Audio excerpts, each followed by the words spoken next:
되었습니다. 사순절 하면 번뜩 어떤 느낌이 드십니까? 절제라든지 금육이라든지 금식 이와 같은 단어들이 우리에게 떠올리실 것입니다. 그런데 사순절의 말은 사순, 그러니까 40이라는 말에서 유래가 되었습니다.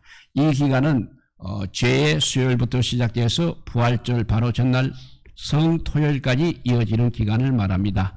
원래는 2월 22일이 죄의 수요일이었습니다. 그리고 4월 9일이 부활절이니까 4월 8일까지가 사순절이라 할 수 있겠습니다. 초대교회부터 지켜온 교회의 정말 귀한 전통이기도 합니다. 사순절은 본래 세례를 위한 준비하는 위해서 준비하는 기간이었습니다. 당시 세례 후보자들은 약 3년 동안 세례 받을 자격이 있는지 검증하는 시간을 거쳐야 했습니다. 그리고 나서 세례 받을 만한 자격이 검증이 되었을 때 마지막으로 이 40일의 훈련을 받으면서 준비하는 기간을 거쳤습니다. 그러니까 자연스럽게 그동안은 금식과 절제로 이어질 수밖에 없었다는 것입니다.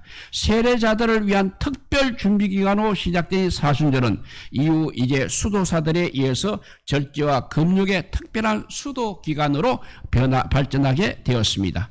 그래서 6세기경 만들어진 베네딕트 수도 규칙서에는 사순절과 관련된 내용이 다음과 같습니다. 읽어보면 그러므로 우리는 평소의 섬김의 분량에 어떤 것을 이 시기에 더 누릴 것이니 곧 특별한 기도와 먹고 마시는 것에 대한 절제이다. 그리하여 각자는 성령의 즐거움을 가지고 자기에게 정해진 분량 이상의 어떤 것을 하나님께 자발적으로 바칠 것이다. 즉 자기 육체의 음식과 음료와 잠과 말과 농담을 줄이고 영적 갈망의 즐거움으로 거룩한 부활절을 기다릴지어다 했습니다.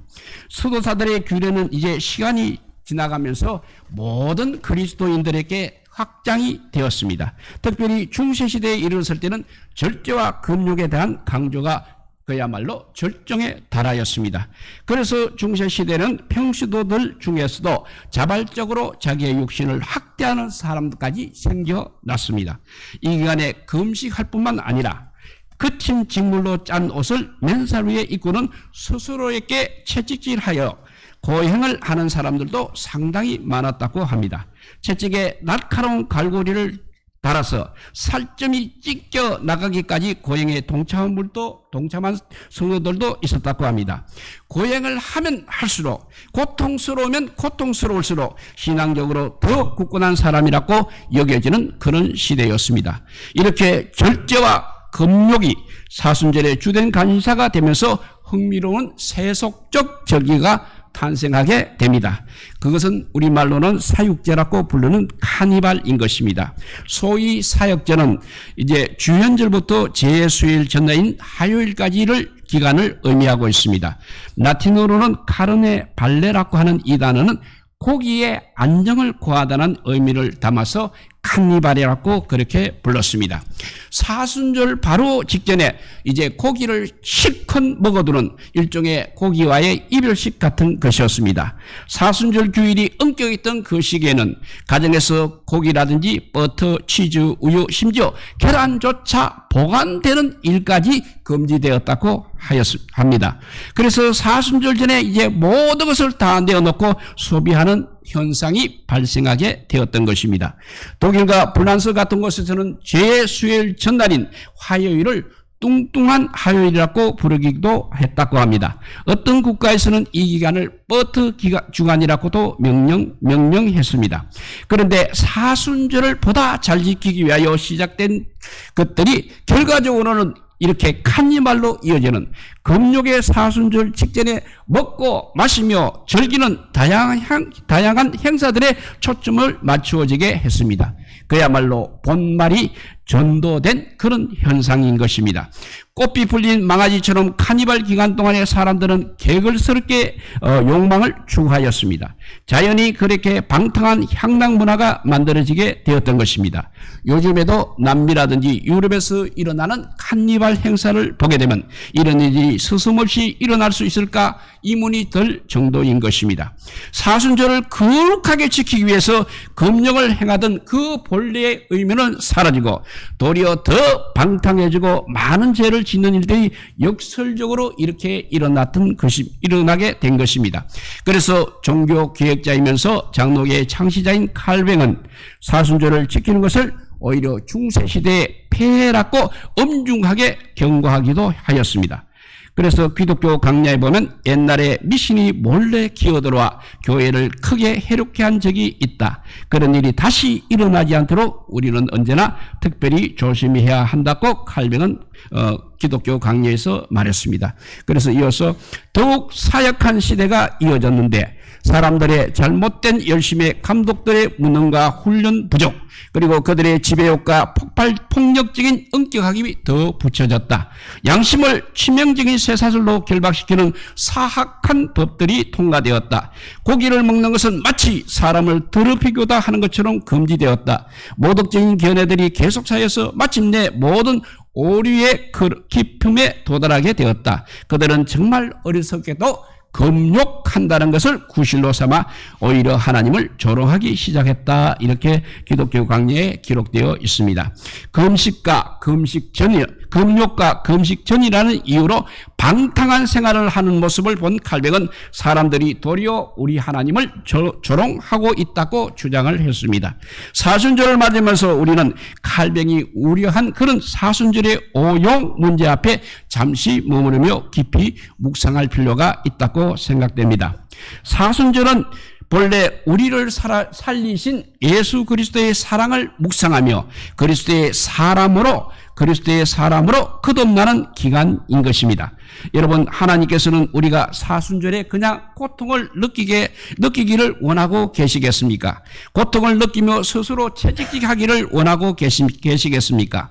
예수님께서 피를 흘리신 것을 묵상하기를 원하시면서 우리 또한 피 흘리는 경험을 하기를 원하고 계십니까? 아니면 하나님께서는 사순절을 보내기 전에 칸니발을 열고 온갖 탐욕과 인간의 본능을 마음껏 드러내므로써 용서받아야 할 제목들을 산더미처럼 쌓아놓기를 원하고 계십니까? 우리는 종종 그리스도의 고난에 참여한다는 말을 사용하고 있습니다. 사도 바울이 그러했고 사도 베드로가 그렇게 말했습니다. 그러나 이 맥락은 그리스도를 전하기 위하여 주님의 자녀들이 세상 속에 박해나 고난받는 것을 의미하는 것이지, 사순절을 지키기 위해서 스스로 채찍질하거나 자기 자신을 학대하는 것을 의미하는 것은 결코 아니었다는 것입니다. 우리 주님이 우리가 맞을 채찍을 대신 맞아 주셨습니다. 또 우리가 당해야 할 고난을 대신 당하여 주셨습니다. 그렇기 때문에 주님께서 우리가 받을 고난을 대신 짊어지셨습니다. 그런데 그럼에도 우리가 또 고난을 받게 된다면 주님의 사역은 오히려 의미 없는 일이 되지 않겠습니까? 결과적으로 그야말로 칼뱅이 말하듯이 오히려 그런 일들이 하나님을 조롱하는 일이 되지 않았겠습니까? 이런 예화가 있습니다. 어느 할머니가 무거운 짐을 머리에 이고 시골길을 걸어가고 있을 때입니다. 차를 몰고 지나가던 젊은이가 차를 멈추고는 묻습니다. 어르신, 무거운 짐을 머리에 이고 어디에 가십니까? 제가 마을까지 차로 모셔다 드리겠습니다. 그러자 이 노인이 고맙다고 하며 차를 탔습니다. 한참 가고 있는데 가만히 보니까 이 할머니가 머리에 계속 짐을 이고 있는 것입니다. 그래서 할머니, 차에 타셨는데 이제 짐을 그만 내려놓으십시오 라고 하니까 할머니가 내가 차를 얻어찬 것만 해도 미안한데 짐까지 맡길 수 있겠습니까? 내 짐은 내가 지고 가야 합니다 라고 했다고 합니다. 여러분, 사실 우리의 신앙생활이 이럴 때가 있다는 것입니다. 내가 짊어지고 내가 고통을 나누고 내가 절제함으로 하나님을 기쁘시게 할 것이라는 생각은 사순절에 우리가 하나님께 올려드리는 오히려 불경이 될 수도 있다는 것입니다. 지금 우크라이나의 전투가 벌어지고 있습니다. 여러분, 어떤 병사가 몰려오는 적군을 앞에 두고 전세가 좋지 못하여 다른 병사에게 이곳을 본인이 사수할 테니 모두 후퇴하여 목숨을 보존하라고 한다면 우리는 어떻게 해야 하겠습니까? 그가 그 자리를 지키는 동안 다른 병사들은 후퇴하면서 다음을 모색해야 하는 것입니다. 그런데 어떤 병사가 미안해서 어떻게 하겠냐면 도망가지 않고 울고만 있다면 사수하는 병사의 마음이 어떻겠습니까? 그 자리에서 함께 주는 것이 은혜에 보답하는 것입니까? 아니면 살아서 다른 존재에서 승리하는 것이 희생하는 병사가 바라는 것입니까? 생명을 멋지게 살아내는 것이 생명을 구해준 병사에게 보답하는 것이 아니겠습니까? 우리 주님도 그러하십니다. 우리 주님도 그러하십니다. 자신의 목숨을 내어 주셨습니다. 자신의 목숨을 내어 놓으셨습니다. 우리를 위해서 우리가 맞을 채찍을 대신 맞아 주셨습니다. 우리가 받을 사형 선고를 대신 받으셨습니다. 우리가 받을 창피함을 십자가 위에서 대신 받으셨습니다. 그래서 우리에게 새로운 자유를 선물로 주셨습니다. 그야말로 생명을 우리에게 선물로 주셨습니다. 그렇다면 우리 주님께서 원하신 바가 무엇이겠습니까? 내가 너를 위하여 고난을 당하니 내가 너를 대신하여 죽으니 너는 살아라. 내가 너를 살리기 위해 이 자리에 있다. 너는 살아야 한다. 이것이 바로 우리 주님께서 우리에게 원하신 바가 아니겠습니까? 그러므로 사순절을 보낸다는 것은 우리를 살리시기 위하여 십자가의 고난으로 나아가시는 예수 그리스도의 사랑을 감사함으로 묵상하고 예수 그리스도의 사람으로 다시 태어나는 것입니다. 그러므로 오늘 바울은 갈라디아 2장에서 이렇게 2장 19절에서 20절에 이렇게 고백하고 있습니다. 내가 율법으로 말미암아 율법에 대하여 죽었나니 이는 하나님에 대하여 살려 함이라. 내가 그리스도와 함께 십자가에 못 박혔나니 그런즉 이제는 내가 사는 것이 아니라 오직 내 안에 그리스도께서 사시는 것이라. 이제 내가 육체 가운데 사는 것은 나를 사랑하사 나를 위하여 자기 자신을 버리신 하나님의 아들을 믿는 믿음 안에서 사는 것이라 했습니다. 우리 주님께서는 율법이 우리를 향하여 정죄하는 그 모든 것을 짊어지시고 십자가 위에서 죽임을 당하셨습니다. 그러므로 이제 우리는 율법의 모든 속박으로부터 벗어났습니다. 예수 그리스도의 십자가가 우리를 율법에 대하여 죽게 하였고 하나님과 함께 살게 하였기 때문입니다. 새 생명으로 태어난 것입니다.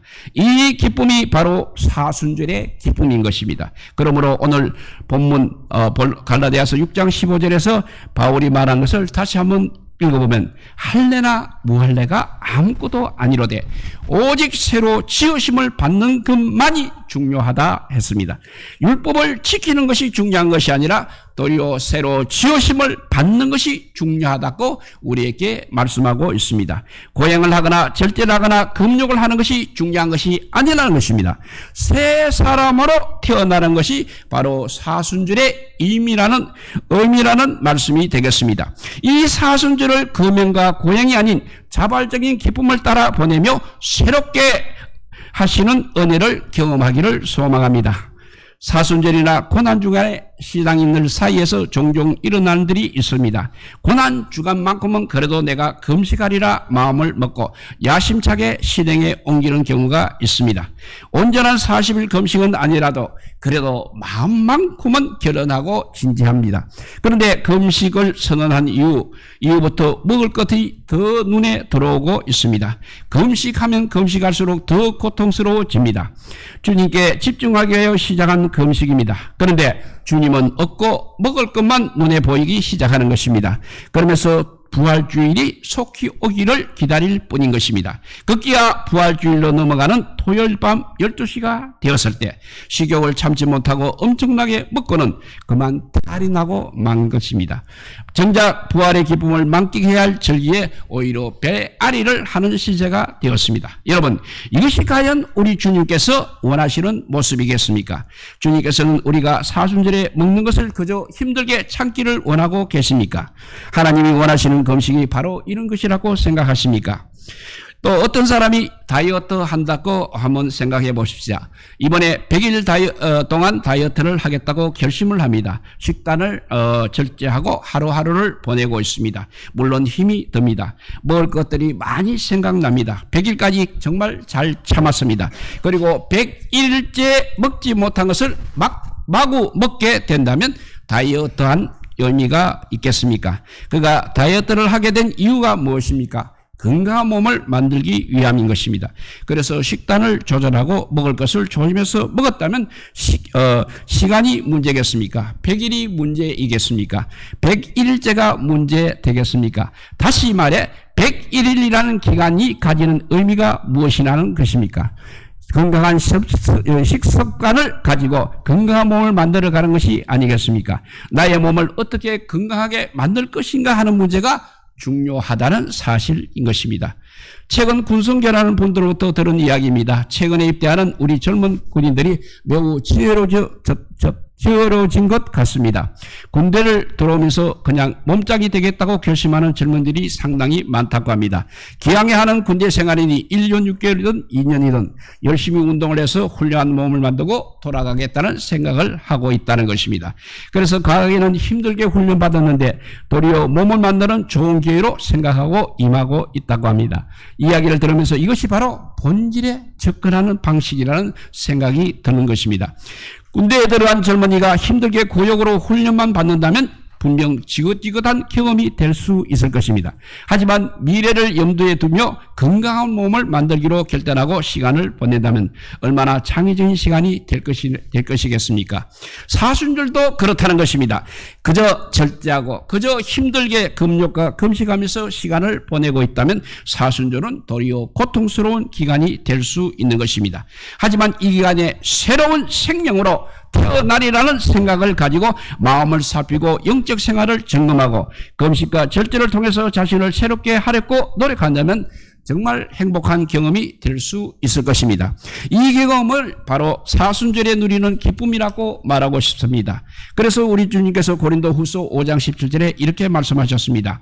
누구든지 그리스도 안에 있으면 새로운 피조물이라 이전 것은 지나갔으니 보라 새 것이 되었도다 라고 했습니다. 그렇습니다. 주님께서는 십자가를 통하여 우리를 새롭게 지어주셨습니다. 새로운 존재로 나아가는 것이 바로 사순절의 기쁨이라는 것입니다. 초대교회 성도들도 그랬습니다. 세례를 받고 새로운 이름을 선물로 받았습니다. 새 사람이 되는 의식입니다. 물속으로 깊이 들어가고 다시 물에서 나올 때 내 사랑하는 아들, 내 사랑하는 딸이라는 하나님의 음성이 들리는 것입니다. 새 옷을 입고 새 존재로 태어나는 것입니다. 옛자가 죽는 것을 스스로 경험하게 되는 것입니다. 존재의 변화를 기다리며 그날을 기쁨으로 준비하는 기간이 바로 사순절인 것입니다. 그러므로 사순절은 그냥 고통의 시간이 아니라 고난의 시간이 아니라 기쁨과 즐거움의 시간이며 새로운 존재로 태어나기를 기다리는 기대감 있는 시간인 것입니다. 새 존재의 아름다운 습관과 삶의 방식을 함께 배워가는 창조적인 기간인 것입니다. 단순히 참고 견디고 버티는 그런 시간이 아니라 그리스도를 닮아가는 행복과 기쁨을 맛보는 기간이 바로 사순절이라는 것입니다. 그래서 6세기 베네딕토 수도원의 수도 규칙서에는 이런 내용이 있다고 합니다. 각자는 성령의 즐거움을 가지고 자기에게 정해진 분량 이상의 어떤 것을 하나님께 자발적으로 바칠 것이다. 영적 갈망의 즐거움으로 거룩한 부활절을 기다릴 것이다 라고 했습니다. 수도원에서 그냥 힘든 노동이 아니라 자발적인 즐거움으로 사순절을 지켰던 수도사들을 우리가 기억해야 하겠습니다.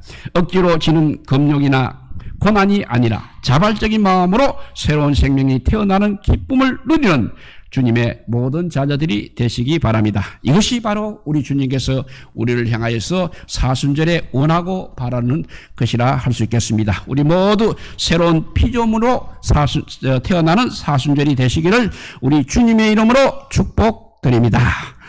사랑의 하나님 감사합니다. 모두 사순절이라고 마음은 있지만 몸은 그렇게 움직이지 못하고 있습니다.